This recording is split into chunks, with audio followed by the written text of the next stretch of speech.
Now, I know your father fought on the left-wing resistance and was imprisoned and was blacklisted. And I personally, I don't know how the filmmakers and writers here feel, but I find anger to be a very useful emotion when I'm working. It is. Right? Yeah. It is, absolutely. I think we make the movies to have feelings, emotions. Laugh, cry, love, hate.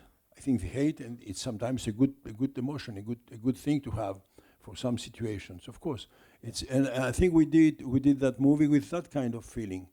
We would like to laugh sometimes with those guys, and then we used to hate them. Not only me, but all the actors, because they knew the situation. And when I spoke to them, I explained. They were friends, most of them. When I explained to them what I would like to do, they went, "Well, let's do it."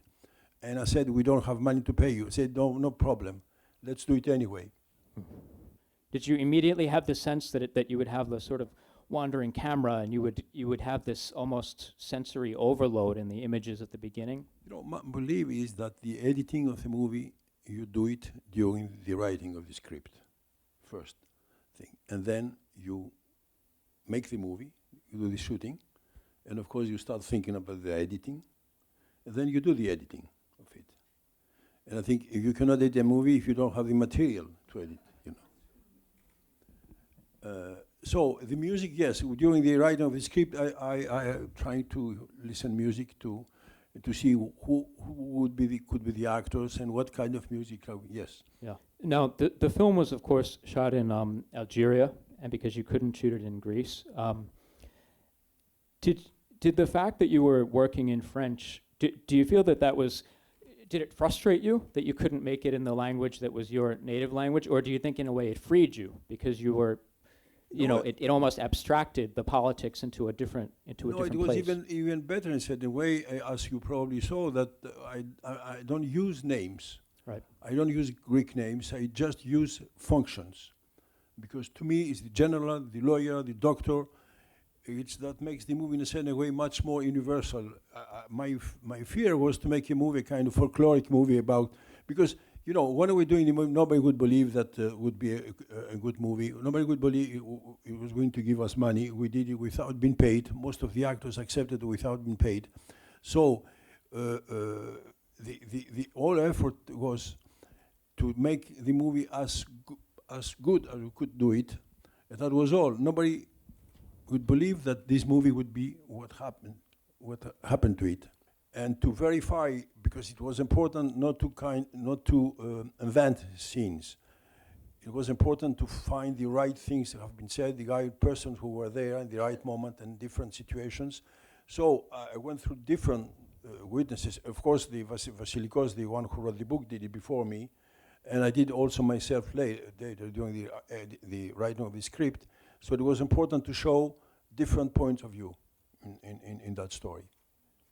And if you can see, it was one of the problems for the people who were giving money. There is no main character. Right. You see, we speak about Yves Montand. I make a calculation in a moment. Yves Montand in the movie, it's for 12 and a half minutes. That's all. So it was sort of a bait and switch. Yes. You tell the financiers that it's going to be. Yeah.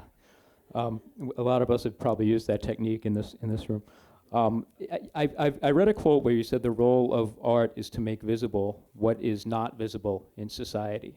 And when I was watching the film, I was thinking... more than the art is cinema. It's the art of the cinema, because it's really something we can see, we watch, we can learn, we can talk about things, and we see human beings like us or some others.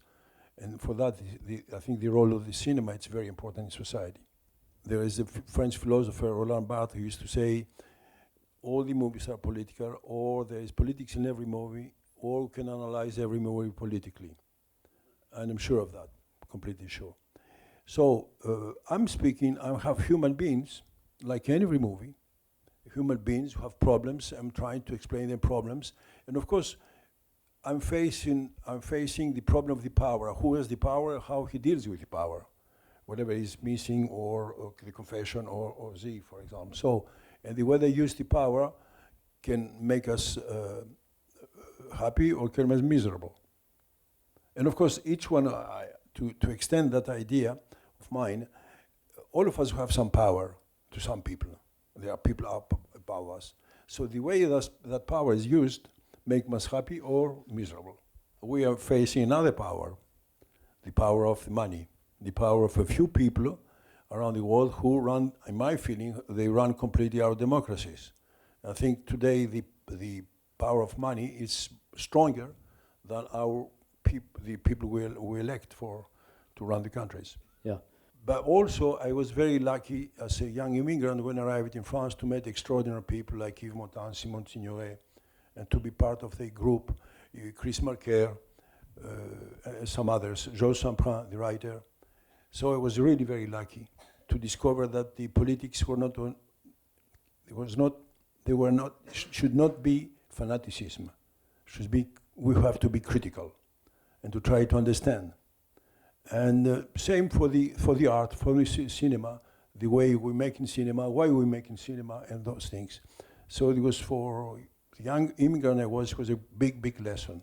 And then I was able to work with some directors like René Clair, who was coming from the silent movement, and then silent period of the movies, and then with Jacques Demy, who was the Nouvelle Vague. So this also was very important to me, because I saw the different ways of making movies or conceiving movies also. You've managed to go effortlessly between different cultures, to make your films. My personal example of that is I was in Uruguay recently, and I was giving a talk, and I was sort of talking about filmmakers that I admired, and I mentioned your name. I said Costa-Gavras, and the audience sort of cheered. And if you don't know the film State of Siege, you first of all should see it immediately. But State of Siege is about the Tupamaros and sort of the political situation, the guerrilla situation in Uruguay. And so I said this at the talk, and the next day I was invited to meet the president because I'd mentioned Costa-Gavras.